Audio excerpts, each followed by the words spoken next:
Hoje eu vou conversar com um senhor de 58 anos de idade, químico e engenheiro civil. Paulista de Santos, largou a profissão para fazer política. Fez tão bem que virou o político mais votado da história do Brasil. Tem um timbre de voz inconfundível em dó de peito que ele usa muito bem no palanque e na tribuna. Até o mês passado, ele era líder do PMDB. Hoje é presidente nacional do PSDB. Por essa e outras mudanças, nós hoje estamos cara a cara com o senador Mário Covas.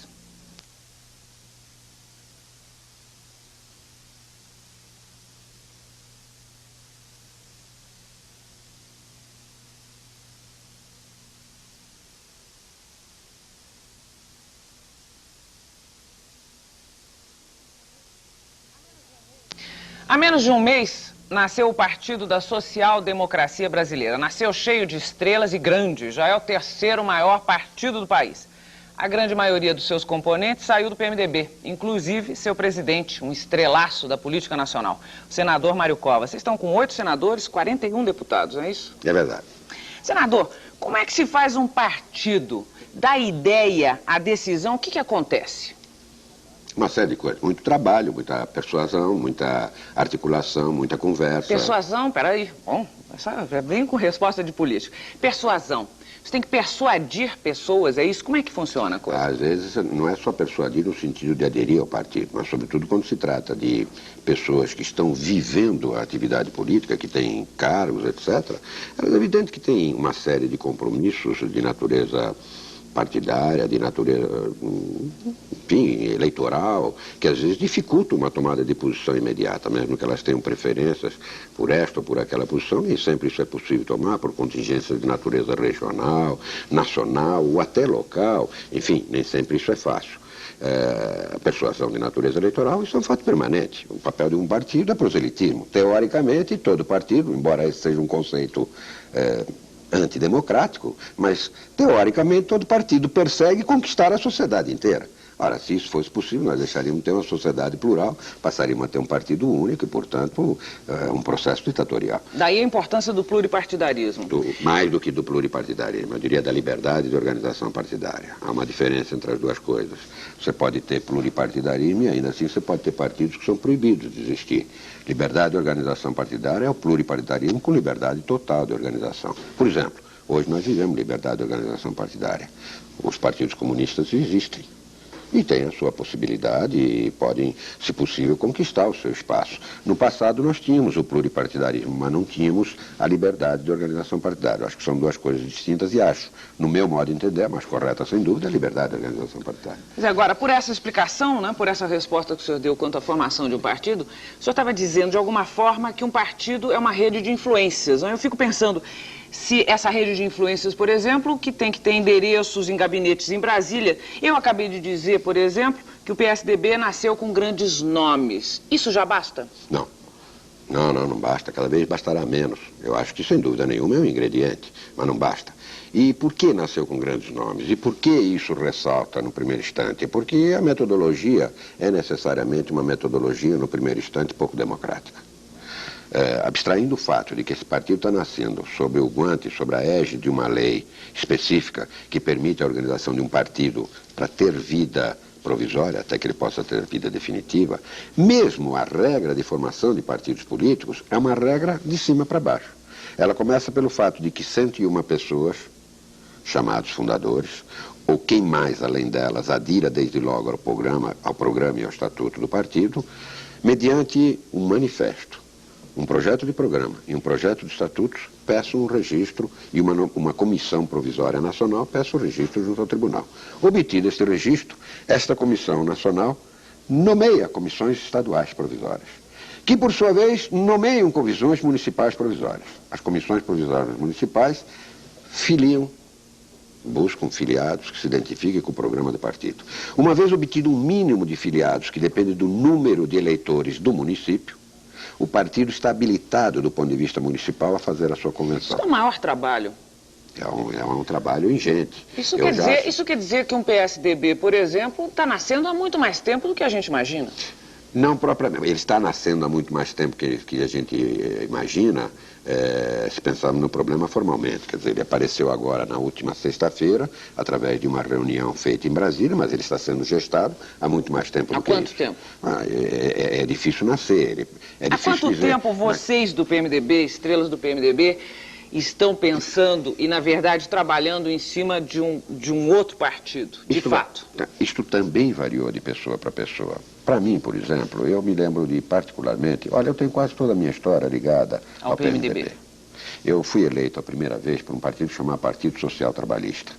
Um pequeno partido, um daqueles cartórios existentes nos quais você se filiava para poder atingir. Não conta essa história agora, não. Vou fazer você contar daqui a pouco. Eu quero mesmo que responda essa história agora do PMDB. Do PSDB. Muito bem. Eu, pelo menos, comecei a ter minhas dúvidas, a pensar coisa que eu nunca imaginei que pensaria, que poderia vir a me desligar um dia do PMDB, a partir do final do ano passado, mais especificamente. Final de 87. Ao final de 87. Mas agora, esse trabalhão todo não dá para se fazer do final de 87 para cá. Quer dizer, já tinha mais gente fazendo. Nem foi feito até agora. Ah, não foi feito? Não, o que foi feito até agora foi meramente, e vai ser feito amanhã. Amanhã é que eu estarei em Brasília dando entrada no tribunal do pedido de registro provisório, que pela lei, que agora foi aprovado, permite que se faça isso que anteriormente se fazia, provisoriamente, com um mínimo de 5 parlamentares de 5 estados diferentes. E um mínimo, uma comissão provisória nacional e 9 comissões provisórias estaduais. Se fizer isso, desde logo, nesses 9 estados, você poderá concorrer às eleições municipais deste ano. Quem é que pode entrar num partido político? Quem quiser? Qualquer pessoa que esteja habilitada enquanto eleitor. E, agora, falando de políticos, quem quiser? Quem quiser, a menos que, veja, cada estatuto, primeiro, você tem uma determinada legislação de natureza eleitoral e uma legislação da vida partidária. No futuro, a nova Constituição está prevendo o seguinte, que a vida interna do partido, quem vai regular é o próprio partido. Tanto que nós, enquanto PSDB, estamos apresentando, desde logo, isso foi feito na reunião de instalação, 2 estatutos. Um estatuto agora para satisfazer a lei e um estatuto que virá imediatamente após, com aquilo que nós consideramos uma série de inovações, cujo objetivo é o de democratizar a vida interna do partido. Mas eu fico pensando, se tanta democracia e se essa aglutinação de políticos de várias tendências não é perigosa para esse partido que está nascendo, o partido já não nasce com falta de identidade? Eu gostaria que o senhor respondesse depois do intervalo.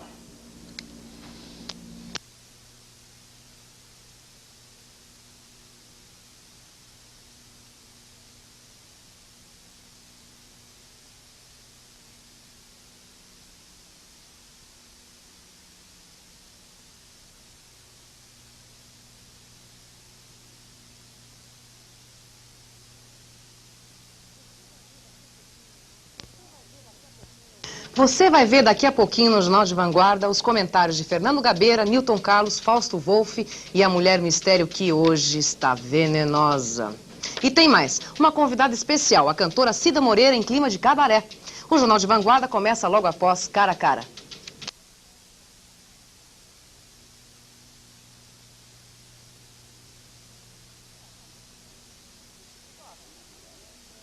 Covas. Eu vou te chamar de Covas. Natural. A gente já se conhece há tanto tempo. Dá para você definir, antes de responder a pergunta da aglutinação, né, de políticos de vários partidos, dá para definir o que é um partido político? Eu estou dizendo no sentido filosófico da coisa. O que é um partido político no Brasil hoje? Bem, em primeiro lugar, a gente tem que dizer desde logo o seguinte. No Brasil, hoje, já houve um tempo em que os partidos políticos tinham um conteúdo regional. O caso de São Paulo é específico quanto a isso, e quem conhece a história dos anos 30 de São Paulo sabe disso. Mas os partidos hoje são necessariamente nacionais. Para um partido nacional, tem que ser, se ele for representativo do país, ele tem que ser um pouco expressão das próprias contradições do país. Por quê? Porque ele sendo nacional e sendo este país regido por diferentes conjunturas de natureza social, econômica, cultural e política, necessariamente um partido de conteúdo nacional tem que refletir essas contradições internas. Por isso, no Brasil, me parece que os partidos ideologicamente estreitos tendem a ter menos possibilidade de progresso. Por exemplo? Por exemplo, os partidos comunistas têm tido dificuldades neste crescimento exatamente por causa desta nitidez ideológica. Mas, por um outro lado, há uma coesão, né? Porque partidos com muitas... Mas a coesão não nasce disso. Eu acho que a coesão nasce de outra coisa. Seja qual for o programa, e muito mais do que o programa, sejam qual for as ideias definidas, no meu modo de entender, o povo não exige muita coisa de um partido político. Ele exige que o partido tenha, primeiro, vida democrática interna.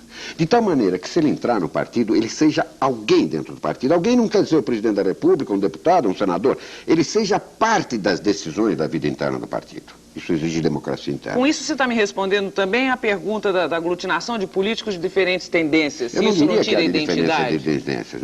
A democracia social, ela, desde logo, afirma, ela assume gente de 3 origens diferentes. Gente que vem os chamados liberais progressistas, os socialistas democráticos e os democratas cristãos. Eu acho que envolve este agrupamento que se associa bem à ideia de social-democracia, que no passado foi um tipo de colocação feita contra o capitalismo, mas que pretendeu sempre fazer a revolução de natureza social via institucional. Aí você está falando, por exemplo, da social-democracia europeia, que você pode passar do Partido Trabalhista na Inglaterra, você pode passar pela sueca do Olaf Palme, você pode passar pelo modelo do Willy Brandt, ou você pode passar pelo socialismo moreno do Brizola? Perfeito, que tem entre si, não digo pelo socialismo moreno do Brizola, que tem características específicas de natureza nacional. Mas ele se diz ligado a essa social-democracia europeia. Ou seja, eu diria que sim, eu diria que passa por esta gama. Agora, esta gama tem que ser entendida dentro da realidade da Inglaterra, dentro da realidade da Suécia, dentro da realidade, enfim, de cada um dos países aos quais ela pertence. O que é moderno em cada lugar desse? O que é moderno em cada lugar desse corresponde ao tipo de exigência daquele instante. O que é que interessa aos assalariados nesta região? O que é que interessa à classe média em cada um desses países? É bem possível que para uma distribuição de renda do que tem lá, para sei lá, vou dar um dado, tomando esses países da social-democracia europeia, se você pegar, eu me lembro do dado que recentemente eu citei numa palestra feita aqui em São Paulo, num debate feito aqui em São Paulo, o conjunto de países europeus onde a social-democracia funciona tem um valor agregado no preço do produto industrial relativa à mão de obra, em média de 50%. No Brasil, esse valor é de 17%, ou seja, sobre o preço do valor agregado do produto industrial, apenas 17% é o valor da mão de obra. Portanto, o sentido e o significado do que representa o moderno para este setor trabalhador no Brasil é muito diferente do que representa para lá. Agora, em linhas gerais, social-democracia tem interpretações geográficas. Não tem dúvida que tem. Ela tem interpretações geográficas, não. Ela tem momentos históricos diferentes, que acabam se sobrepondo ou se superpondo ao geográfico. Mas o que vale é que os momentos históricos, os estágios são diferentes. Os estágios de natureza econômica, social, político são diferentes. Não é por causa da geografia, é por causa do estágio político em que se vive. Ô Covas, esse não é o primeiro partido que você ajuda a fazer, a fundar no país. O MDB, você estava lá. Então vamos falar um pouco da sua história. Vamos lá para trás. Mário Covas tem 58 anos de idade, nasceu em Santos, a 21 de abril de 1930. Como é que foi a infância à beira-mar? Você teve infância e adolescência numa época de guerra. Você teve ecos disso porque morava em cidade de Porto ou não? Me lembro muito bem do blackout em Santos. Me lembro muito bem. Na época 42, eu já tinha 12 anos de idade. Quando a guerra terminou, eu tinha 15 anos de idade. Portanto, é uma época que ainda está muito presente na minha memória. Me lembro do blackout, me lembro da necessidade do afastamento de certas etnias, de certas culturas de Santos, como aquelas originárias dos países com os quais o Brasil estava em guerra, os países do eixo. Me lembro, enfim, O que você via, por exemplo, nesse sentido? Ver realmente muito pouca coisa. A gente sentia uma atmosfera, a gente sabia das suas condições, e a cidade, por ser porto, abrigava navios, eventualmente até navios de guerra. A gente sentia a proximidade de fatos ocorridos no mar, como havia aquele constante sobressalto sobre o anúncio de presença de submarinos nas costas brasileiras, etc. E invasão, não me lembro de ter chegado a esse ponto. A guerra era um fato distante, os meios de comunicação naquele tempo eram muito precários. Eu me lembro ainda da noite, é engraçado como isso vem à minha memória nesse instante. Eu me lembro meu pai com kimono não, como é que chama isso que a gente põe de noite? Um chambre. Naquele tempo chamava bem chambre, era um roupão, né? Me lembro dele me acordar para ouvir no rádio, ainda eram aqueles rádios assim, e em ogiva, né? Aqueles rádios, ouvir de madrugada a notícia da invasão da Europa. O seu pai, que era comerciante de café, que aliás morreu em 82. Você é neto de portugueses e espanhóis. Sou neto de espanhol por parte de pai, casado com portuguesa, e com português, casado com brasileira por parte de mãe. Você teve uma infância fácil? Você foi uma boa infância, boa adolescência? Teve uma infância fácil, minha família vivia numa classe média ou abastada? Não, eu diria até que nessa fase de infância a minha família estava acima da média. Meu pai tem muitos altos e baixos na vida, foi um homem que lutou muito, um homem... No meu entender, é evidente que eu sou uma pessoa suspeita para falar isso, mas uma figura fascinante, daquelas que você classifica como personalidade, que você... Um pouco aventureiro. Eu diria um pouco romântico. Um homem capaz de jogar tudo numa parada, mas sempre com um sorriso no rosto. Eu não conhecia um inimigo dele. Essas figuras que só deixam boas lembranças na gente. Irmãos? Eu tenho uma irmã. Uma irmã. Você é casado há 36 anos com a dona Lila. 33. 33? 33. Mas tenho 8 de namoro para chamar mesmo. Ah, é? São 41. Que louco. Falta de imaginação. Falta de imaginação extraordinária. Dela, pelo menos. Você é uma Florinda, tá certo? Agora você se casou muito moço, você casou aos 22 anos. Não, casei com 24 anos. Eu estava no 4º ano da escola politécnica. E aliás, por que uma se casou circunstância tão até cedo? muito engraçada, porque eu ia casar no intervalo do 4º para o 5º ano. Porque, como eu disse para você, ali dos 33 de casado, tem 8 de namoro. Sim. E 8 de namoro não há quem aguente, né? A sogra não aguenta, né? Então, nós íamos casar no intervalo do 4º para o 5º ano. Acontece que eu era vice-presidente do Grêmio Politécnico. Você fez política estudantil? Fiz fui vice-presidente do Grêmio Politécnico, enfim, fiz política. Você ouvia falar de política na sua casa? Não, muito pouco. Meu pai tinha aquela tradicional... Os meus pais tinham aquela tradicional aversão à política. Aversão eu não diria, mas aquela tradicional distância em relação à política. É engraçado como a política no Brasil é uma coisa... Uma das coisas que mais... Não, peraí, eu interrompi seu pensamento. Você estava contando a história da Lila. Vamos voltar a isso depois porque eu acho bom. E nós íamos casar no intervalo do 4º para o 5º ano.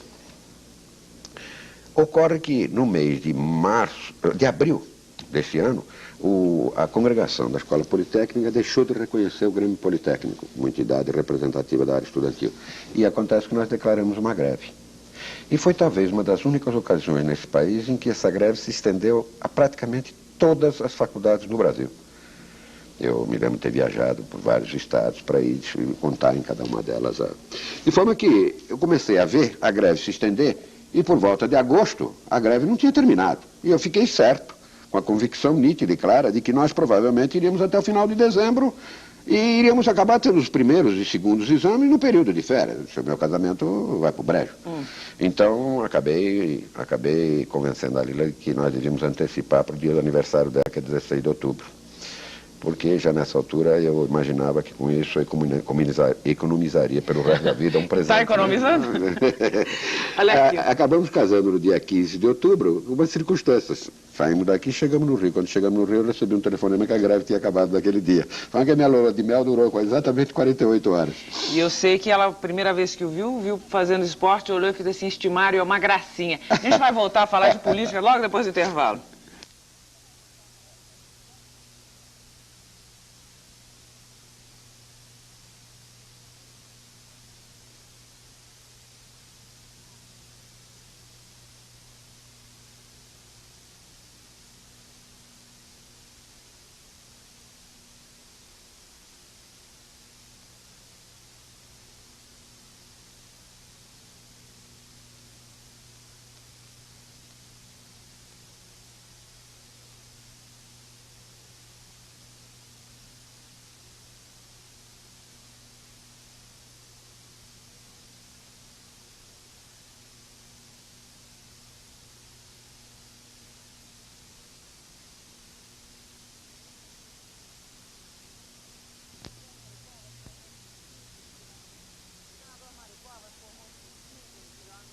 O senador Mário Covas formou-se em Química Industrial em 1951. Nessa época ele já estava fazendo engenharia, formou-se em engenharia civil na Politécnica em seguida. Enquanto ele fazia engenharia, ele era professor de Química, Física, Eletrotécnica e Matemática no cursinho do Colégio Bandeirantes, é isso?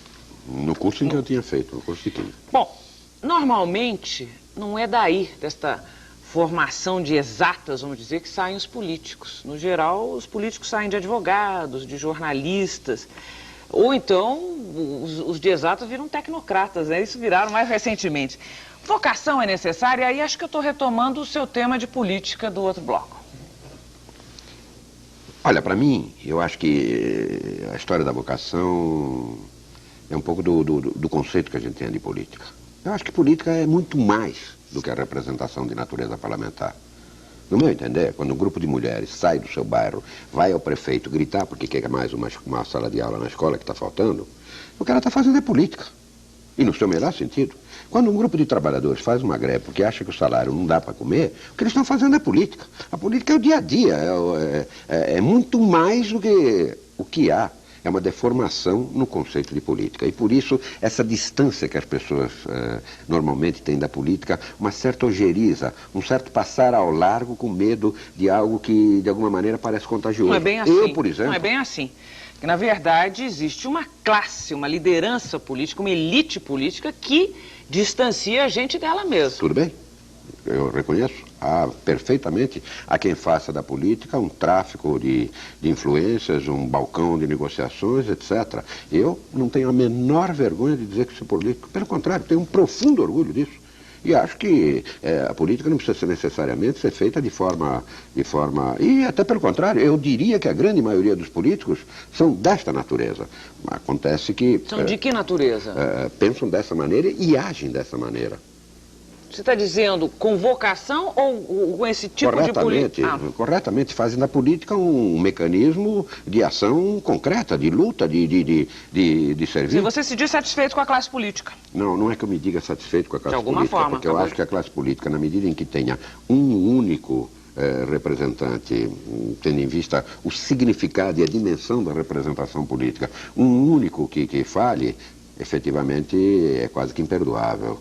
É um pouco como você dizer, eu acho que alguém que pratica um crime depois de ter feito um curso superior, tendo uma vida razoavelmente folgada, deveria ter uma pena muito maior do que alguém que pratica igual crime e, por outro lado, não pôde ir à escola, leva uma vida sacrificada, etc. É uma questão muito relativa. A representação de natureza política tem uma dimensão e um significado que um pecado cometido nessa área é um pecado em dobro, em triplo, várias vezes, de forma que ele se multiplica e há razão em ser assim. O que eu digo é que a grande maioria não opera nessa natureza, ao contrário do que se pensa. Eu me lembro, às vezes quando eu fui casado, as pessoas diziam para mim... Você ficou 10 anos afastado da política, não é isso? É verdade, eu fui casado em 1968. E voltou para a engenharia civil? Voltei para o trabalho, para a engenharia civil. E não ouvia falar de política? Quer dizer, ouvia, mas não se manifestava, não participava de alguma forma? Manifestava, você é procurado, você sente um certo constrangimento. Mas o que aconteceu quando você foi cassado? Sobre que aspecto? O que aconteceu? Você estava contando uma história aqui. Bom, Ele é bom de história. Você quando você é cassado, você cria os seus próprios constrangimentos. Porque você sente que certas pessoas atravessam a rua para não cruzar com você. Eu me lembro quando eu cheguei na Câmara, eu era muito mocinho, eu tinha 31 anos de idade. Me lembro até que um dia, quando eu fui entrar no plenário, numa das primeiras vezes, um guarda chegou para mim e disse assim, o senhor é deputado? E eu falei para ele, olha... eu até nem sei porquê, mas eu sou, na verdade, é que eu fui eleito. E esta coisa até correu lá com uma certa insistência no Congresso, mas eu me lembro que uma das coisas que eu mais temia é que as aparências do poder, isto que cerca a vida política, e sobretudo a vida política na chamada corte, acabassem por influir negativamente na gente. É preciso tomar muito cuidado com isso. É preciso? O poder é assim? Eu acho que o poder tem facetas profundamente negativas sob esse aspecto. Se você, por exemplo, fica 10 anos afastado dele e, na verdade, quando volta em 79, cai direto. Quer dizer, 10 anos de ostracismo político cai direto dentro do poder. O poder é bom? E o pior não é isso. O pior é que quando eu racionalizava durante o período que eu estava cassado, as pessoas me perguntavam, quando terminar esses 10 anos você volta para fazer política? E eu dizia, olha, se eu racionalizar, eu não volto. Mas a razão não é por causa disso. A razão é porque quando você fica 10 anos fora, e 10 anos em qualquer lugar do mundo é um grande período de tempo. No Brasil é uma eternidade, porque as coisas aqui acontecem com uma velocidade fabulosa. Eu dizia, não há que não fique fora e não volte como se estivesse no dia seguinte ao dia que saiu. E foi assim mesmo? Aparentemente acabou não sendo. Você não disse se o poder é uma coisa boa, se vale a pena o poder? Ele tem, para certas pessoas, ele exerce um fascínio muito grande, outras a veem com um certo temor. Eu acho que há nisso tudo um equilíbrio. Eu acho, e isso decorre muito da imagem que cada um, do conceito que cada um possa fazer das suas próprias limitações, da humildade com que cada um possa encarar o seu papel dentro da sociedade, e, enfim, daquilo que cada um, da maneira como cada um limite, balize a sua própria conduta. Eu acho que o poder tem aspectos tremendamente perigosos. Fascinante, sem dúvida nenhuma, mas tem aspectos tremendamente perigosos. E se a gente não for extremamente cuidadoso, corre o risco de confundir a nuvem por Juno. Ou seja, de se ater às aparências, porque as aparências são fascinantes. Deixa eu dizer uma coisa, contar que ele é bom de história, mas eu preciso contar, então, para resumir. Em 61, começa a tua carreira de fato profissional, que você vira secretário de obras da Prefeitura de Santos. Agora, em 61, você perde uma prefeitura de Santos por 3.000 votos para o Luiz La Scala. É verdade. Pedir voto e não ter é complicado? Não, eu tive muitos. Sim, mas perdeu por 3.000. De alguma forma, é pedir e não ter. Ah, mas isso, a gente não faz conta em política assim. A gente faz conta em política assim. Eu concorri era a minha primeira eleição, eu concorri com alguém que já era deputado federal, Antônio Feliciano, com alguém que já era deputado estadual, Atier Jorge Cury, e com alguém que tinha o apoio do prefeito que então terminava o mandato com alto prestígio, Silvio Fernando Lopes. E eu, um engenheiro que trabalhava na prefeitura, com um grupo de pessoas inconformadas com esta situação, com este quadro eleitoral, que queriam uma outra alternativa, concorri pela primeira vez com 30 anos de idade. Moral da história, Antônio Feliciano teve 6.000 votos, teve 17.000, eu tive 23.000, La Scala teve 26.000. Portanto, eu não faço apenas a conta do que o La Scala teve adicional, eu faço a conta que eu saí do zero e cheguei aos 23.000. Então você não considera perder essa? Não, pelo contrário, foi esta que garantiu o patamar necessário a todas as conquistas posteriores. Sabe o que eu queria falar um pouco? Depois você se alia a Jânio Quadros, fez a campanha, né? Nessa época se fez a campanha do Jânio, se elege deputado federal pelo PST. Eu gostaria de saber se foi na rebarba do Jânio que você se elegeu, e se o Jânio é bom mesmo de voto, e mais, se arrepende de ter sido janista, logo depois do intervalo.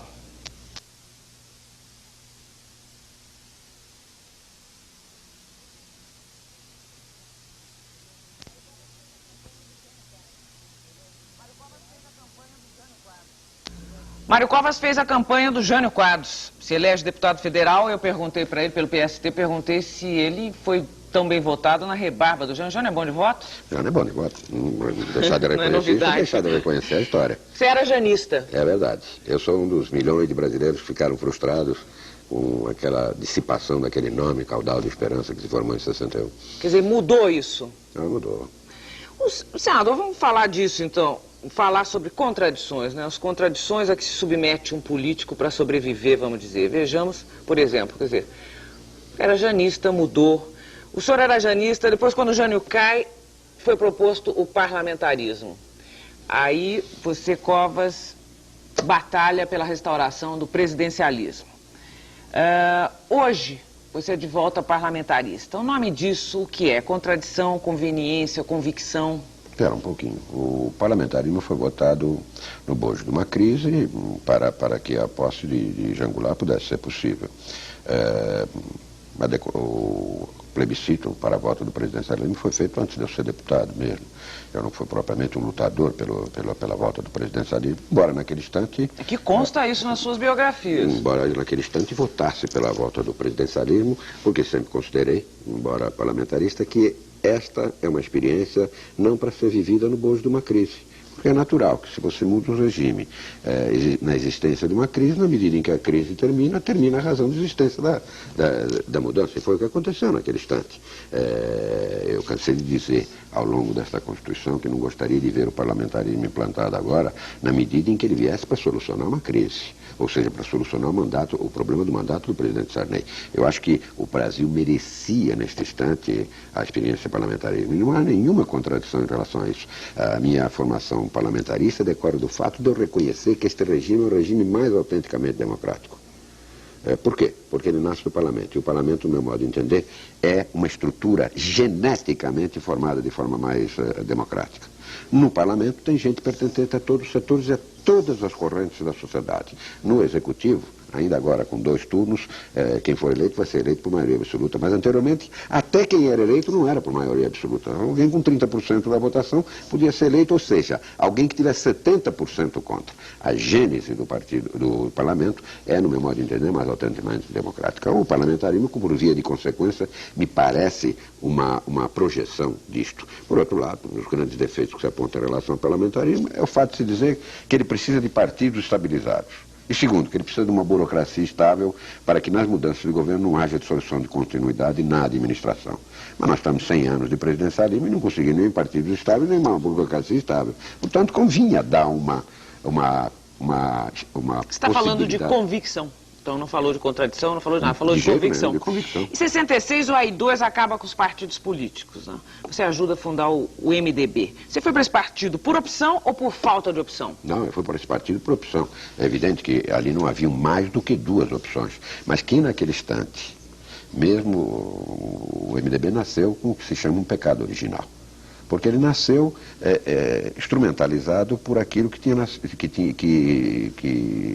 era traduzido por um ato institucional. O ato institucional, número 2, permitia que instituições provisórias substituíssem os partidos políticos, mas não as obrigava.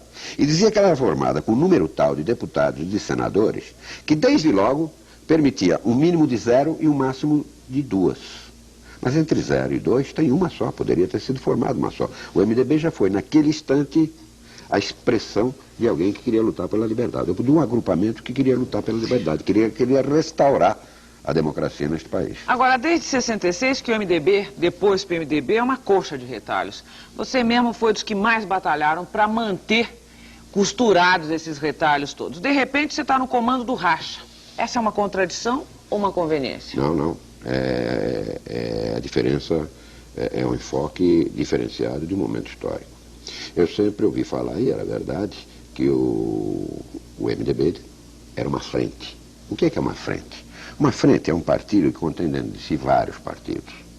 Em outras palavras, é um partido dentro do qual quem nele milita, a sua lealdade primeira não é com o partido hóspede, não é com o partido hospedeiro, é com o partido hóspede, é com o partido ao qual ele pertence efetivamente e que por ausência de possibilidade está contido ali dentro. Por outro lado, o sentido de unidade, numa fase em que você está enfrentando uma ditadura, um regime de arbítrio, você não pergunta muito a quem está do teu lado o que ele pensa a respeito do país e que projeto ele tem para formular. Porque você não tem outro projeto possível de formular senão o de mudar o regime.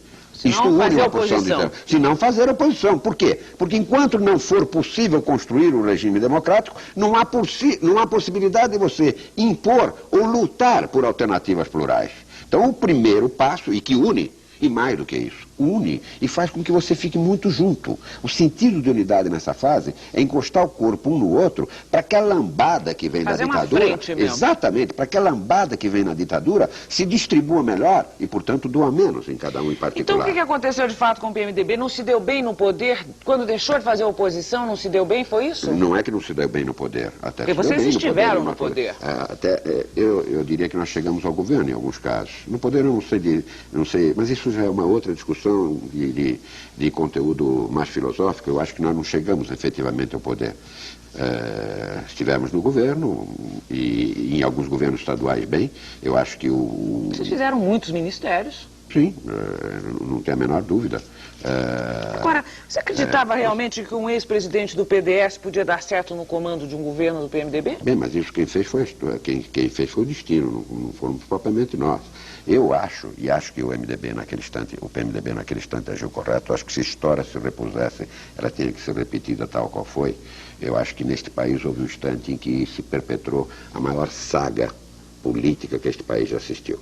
Qual foi? A campanha das diretas já. Em que o povo viu com muita clareza que se ele ganhasse o direito de disputar o poder naquele instante e de determinar quem ocupasse o poder, o que se chama de transição, que foi um fato começado lá em 1970, eu estou falando em 77, 4, que se prolongou por todo esse período, com um regime inteligentemente tentando dosar de um lado a sociedade tentando conquistar, de outro lado o regime tentando dosar esta conquista, eu acho que o povo com muita inteligência viu naquela campanha que se imediatamente nós ganhássemos as diretas já, nós teríamos cumprido a transição numa única etapa. Agora, todavia... Você disse que foi o destino, mas vocês apoiaram, quer dizer, vocês subiram falando que apoiaram um candidato, tudo bem. Tancredo Neves, que tinha como vice um ex-presidente do PDS. Vamos adiante. Nesse instante o povo, na sua sensibilidade, o que disse? Olha, nossa ojeriza, a nossa condenação ao colégio eleitoral é menor do que o nosso apreço a esse país. E, portanto, vocês estão autorizados a usar o mecanismo do colégio eleitoral, condenado ontem e continua condenados por nós, com um objetivo. Vocês estão até autorizados a se aliar com agrupamentos nascidos do próprio regime, esse agrupamento chamava PFL, com o objetivo de vencer o regime e completar a transição. É esse nitidamente o significado do porquê o mandato do Sarney não podia ser mais do que 4 anos. Acabada a Constituição, tinha que haver eleição. É porque a tarefa do que aconteceu em 1900, quando houve a campanha das diretas e posteriormente a eleição indireta, foi o fato de que o povo apenas delegou a possibilidade de passar pelo colégio eleitoral para que se derrubasse o regime, se modificasse o regime e para que se cumprisse a transição. A tarefa estava cumprida. Isso não foi fixado nem em meses, nem em anos. Foi fixado em tarefa. Ora, isso se cumpre com o termo da Constituição e, portanto, nós teríamos que ter eleição, até para ser coerentes com o que aconteceu anteriormente.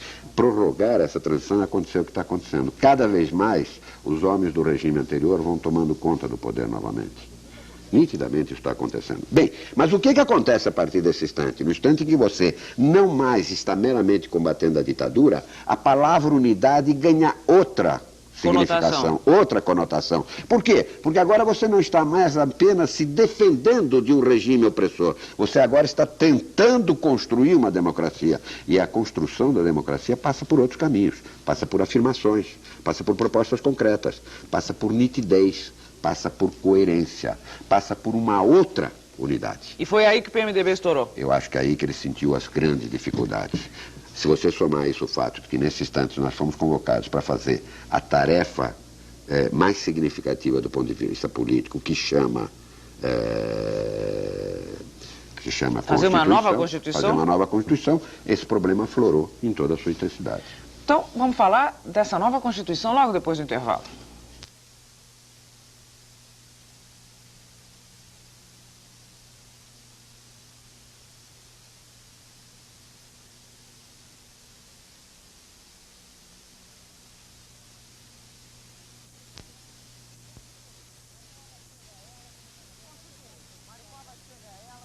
Constituintes. Mário Covas chega a ela como senador mais votado da história da República. Disputa a liderança contra o candidato de Ulisses Guimarães e vira a mesa do discurso considerado brilhante dos adversários. Vira figura e dizem que Covas tinha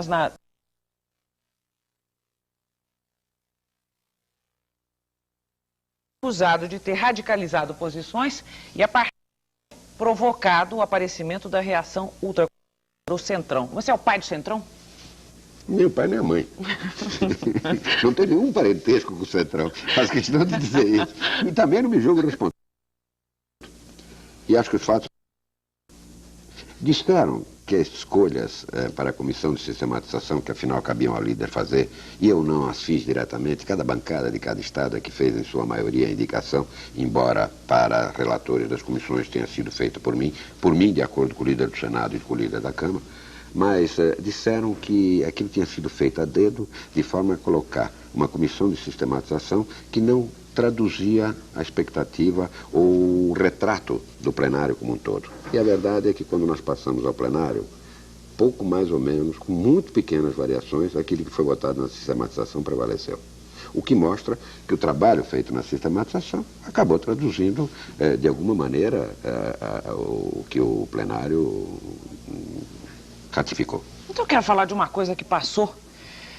Aliás, quero falar abordando da seguinte maneira. A população brasileira anda muito descrente dessa classe política, né? E aí eu vou dar como exemplo uma coisa que passou no apagar das luzes do primeiro turno, me parece que até de madrugada, o plenário aprovou, sem discussão, um artigo que dá um tipo de calote em milhares de brasileiros. Por esse artigo, o governo ganha 8 anos, a partir de julho de 89, para saldar os precatórios judiciais pendentes, ou seja, dívidas, por exemplo, de desapropriações.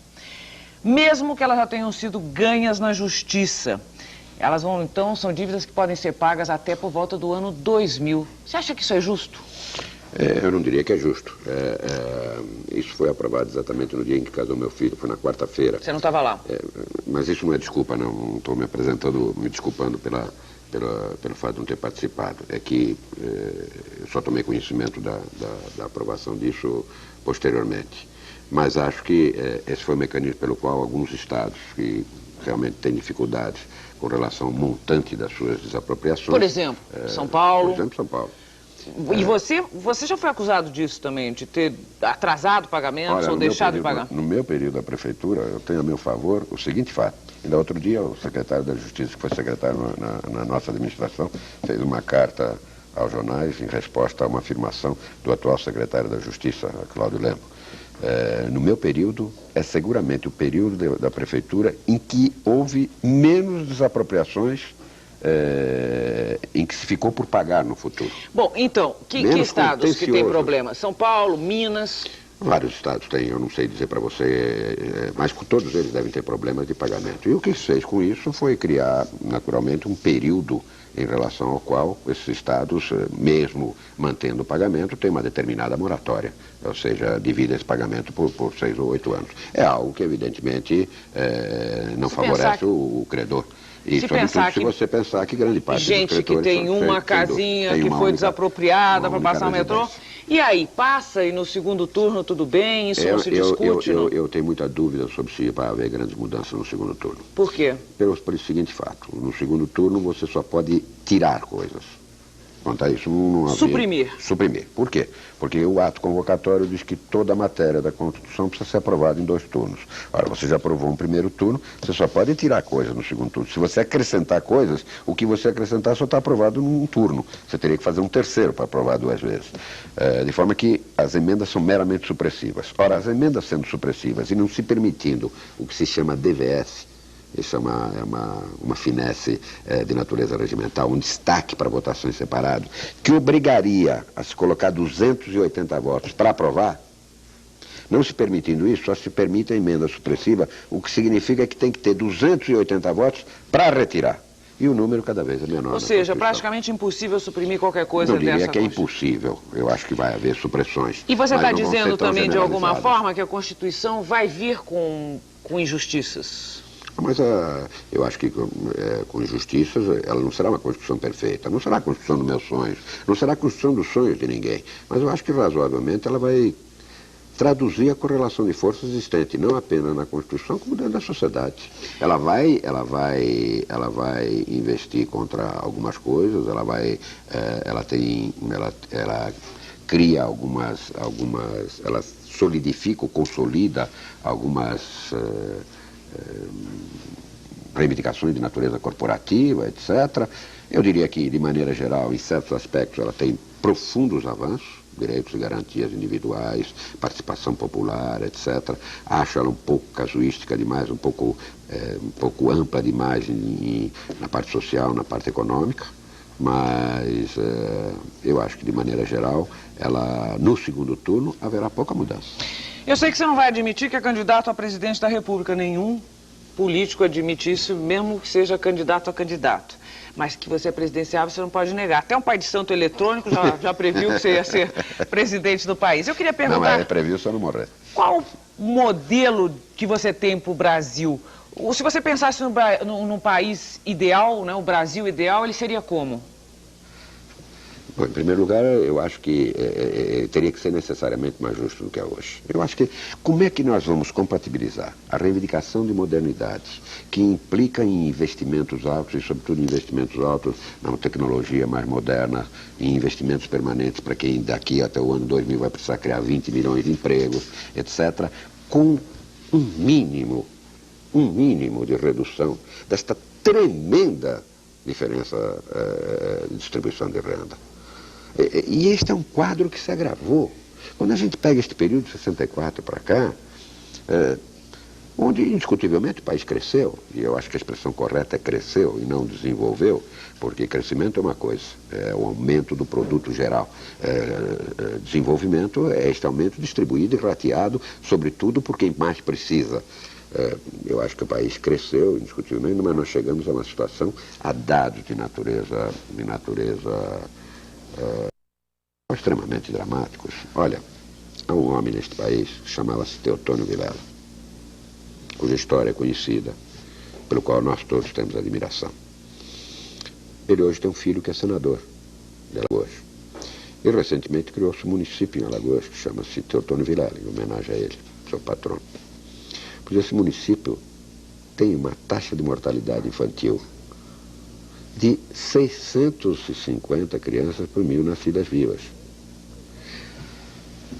Isso decorre do fato de um problema relativo à água, para o qual já há adutora e já há caixa d'água. Falta apenas a rede domiciliar. Pois bem, esta rede domiciliar, cujo pedido está feito à Caixa Econômica, até hoje não saiu. Porque o seu solicitante, que por sinal é filho do patrono da cidade, votou de uma determinada maneira no mandato do presidente. De forma que coisas deste tipo... Represália, retaliação, você está falando de retaliação. Desse tipo, retaliação, que afinal não atinge ao senador, atingem aquela coletividade. E dados desse tipo mostram um estágio que neste país já seria inadmissível e que precisa, de qualquer maneira, eu acho que a pior ou a tarefa mais complicada é exatamente você compatibilizar o encurtamento destas distâncias sociais com a necessidade premente que você tem de altos investimentos, sobretudo para absorção, para o acesso a uma tecnologia que hoje se faz mistério. Mário Covas, uma coisa rara, primeira vez, aliás, não vou conseguir fazer o bate-bola porque o nosso tempo acabou, mas quero acabar fazendo uma pergunta. Já disseram que político trata mal o assunto aposentadoria porque político não se aposenta. Você pretende parar? De fazer política, se a política for aquilo que eu conceituei inicialmente, não, porque uma vida como, sei lá, um dia como aposentado, eu estarei brigando com os aposentados, pelas reivindicações dos aposentados. Agora, não sei, eu acho que política tem lógica. A gente pode atrapalhar ou pode ajudar um pouco as coisas, mas elas acontecem se tiverem que acontecer com uma certa lógica. De forma que eu às vezes fico com uma profunda admiração quando vejo um rapaz novo entrando na política e me dizendo assim: eu vou ser candidato a vereador em tal ano, vou ser candidato a governador em tal ano, vou ser candidato a presidente da República em tal ano. Eu não sei ser assim. Eu só sei enfrentar o próximo obstáculo. E, ainda assim, o enfrento com profundas fraquezas. Você vai fazer política fatalista. Muito obrigada pela entrevista, tá? É que te agradeço, Carlinhos. Todos os homens nascem livres e iguais em dignidade e direitos. Devem agir em relação uns aos outros, com espírito de fraternidade. Todo homem tem direito à vida, à liberdade e à segurança pessoal. Ninguém será submetido à tortura, nem a tratamento ou castigo cruel, desumano ou degradante. Ninguém será arbitrariamente preso, detido ou exilado. Todo homem tem direito à propriedade. Todo homem tem direito à liberdade de pensamento, consciência e religião. Todo homem tem direito à liberdade de opinião e expressão. Todo homem que trabalha tem direito a uma remuneração justa e satisfatória, que lhe assegure uma existência compatível com a dignidade humana. Todo homem tem direito à instrução e a instrução será gratuita. Todo homem tem direito a organizar sindicatos. Todo homem tem direito a uma nacionalidade. Ninguém será arbitrariamente privado de sua propriedade. Trechos da Declaração Universal dos Direitos Humanos, Nações Unidas, dezembro de 1948.